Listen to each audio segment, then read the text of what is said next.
اتنی بغاوت سبحانی ہے نا کہ سبحانی عجیب کی طرح رہی ہوگی. 3 بھائی 3 جنریشن سے مدینہ یونیورسٹی تعلیم حاصل کی. منکر حدیث اور سعودیہ کو سب سے زیادہ تعلیم دینے والے 3 جنریشن وہاں تعلیم حاصل کی. سب منکر حدیث, بیٹا بھی منکر حدیث, باپ بھی منکر حدیث اور پوتے بھی منکر حدیث, سارے منکر حدیث پیدا ہوتے چلے جا رہے ہیں. یہ صورتحال ہے. یہ کہاں سے ساری چیزیں آئی؟ یہ طوفان علی گڑھ سے آیا. پھر یہ چیز دوسری طرف دیکھیے, یہ سیلاب پھیلا اور جماعت اسلامی میں آیا.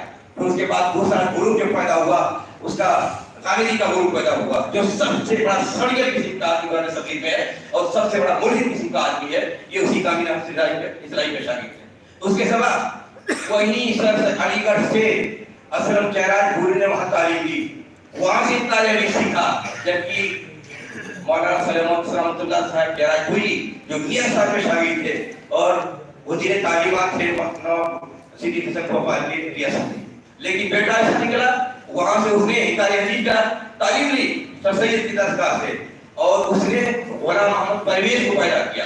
غلام محمد پرویز کا شاگرد ہے اور سب سے بڑا گروپ, سب سے بڑا خطرناک جو گروپ ہے ان منکرین حدیث کا, وہ غلام محمد پرویز ہے, تو اسلام والا. تو وہاں سے ساری چیزیں پھیلی, اب آج سے وہ چیزیں پھیلتی چلی جاتی ہیں. اور پھر یہ کہ اسی غلام محمد پرویز کا ساتھی تھے سید ابو العلا مودودی, اپنی جماعت قائم کرنے سے پہلے اسی کے تو رئیس میں سارے مضامین چھپتے تھے, اس میں انکار حدیث کے جراثیم ہوا کرتے تھے. اس جراثیم سے آپ مطلب وہ مبرر نہیں ہو سکے.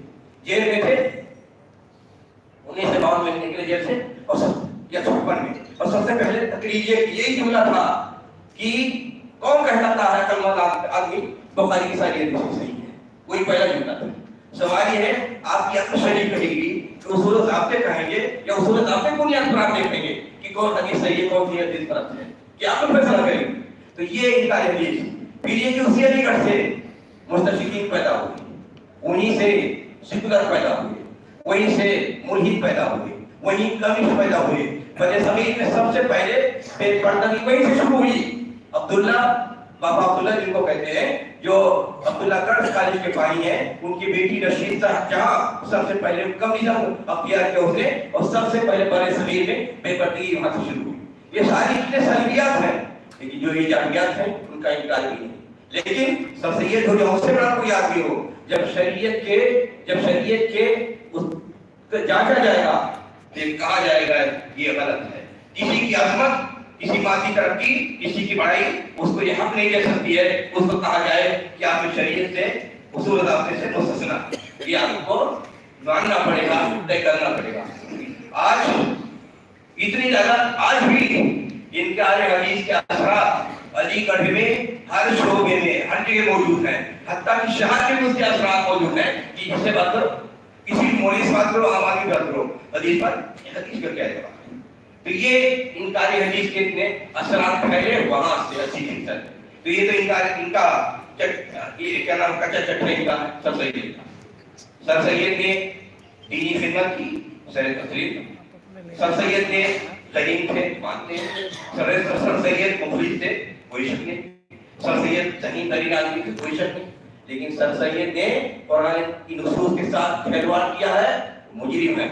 انہوں نے انکار حدیث انکار کیا ہے, وہ مجرم ہیں.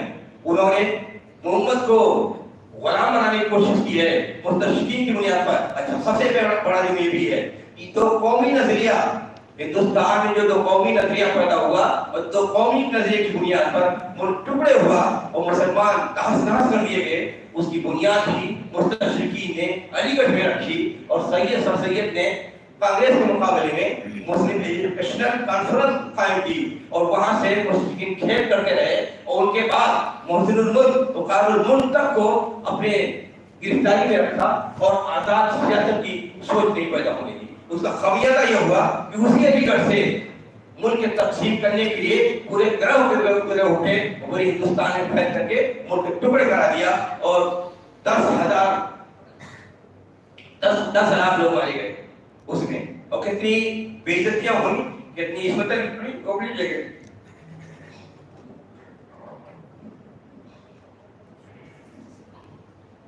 اس کے بعد یہ تو ایک خلاصہ ہوا, تفصیل بہت ہے, اس کو ایک کتاب کی ضرورت ہے, لیکن یہ خلاصہ ہوا سر سید کے بارے میں. کیا اگر کہا جائے